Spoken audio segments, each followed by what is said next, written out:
আমি শিক্ষা ব্যৱস্থাত বা আমাৰ সমাজ ব্যৱস্থাখনৰ এটা বহুত মাৰাত্মক ভুল কৰি আছোঁ সেয়া হৈছে যে আমি প্ৰত্যেকজন ছাত্ৰ ছাত্ৰীয়ে কিমান নম্বৰ পাইছে তাৰে আমি জোখো যে সেইজন ছাত্ৰ বা ছাত্ৰী কিমান বেছি মেধাৱী বা কিমান বেছি চোকা বা বুদ্ধিমত্তাৰ পৰিচয় দাঙি ধৰিছে কিন্তু এটা কথা মন কৰিব সেই শ্ৰেণী কোঠাটোতে কিন্তু এজন ভৱিষ্যতৰ এণ্টাৰপ্ৰেনৰ বা ব্যৱসায়ীও বহি আছে এজন ভৱিষ্যতৰ নায়ক বা এজন এক্টৰো বহি আছে ভৱিষ্যতৰ এজন লেখকো বহি আছে কিন্তু সেই সকলোবিলাককে আমি কিমান নম্বৰ পাইছে তাৰে জুখিবলৈ চেষ্টা কৰোঁ এইখিনিতে এলবাৰ্ট আইনষ্টাইনে কোৱা এষাৰ বাক্য মোৰ মনত পৰে তেওঁ কৈছিল everyone is a genius but if we judge a fish by its ability to climb a tree then it will live its whole life believing that it's stupid তাৰ মানে এটা মাছক যদি আমি ইয়াৰে তুলনা কৰোঁ যে কিমান বেগেৰে সি গছ এজোপা বগাব পাৰে তেন্তে সেই মাছটোৱে আজীৱন এইটোৱে বিশ্বাস কৰিব যে সি এটা মূৰ্খ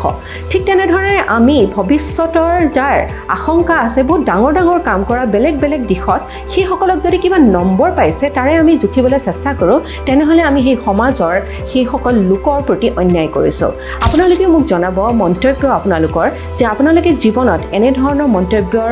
সন্মুখীন হৈছে নেকি আৰু কেনেধৰণৰ অভিজ্ঞতা আপোনালোকে জীৱনত লাভ কৰিছে ধন্যবাদ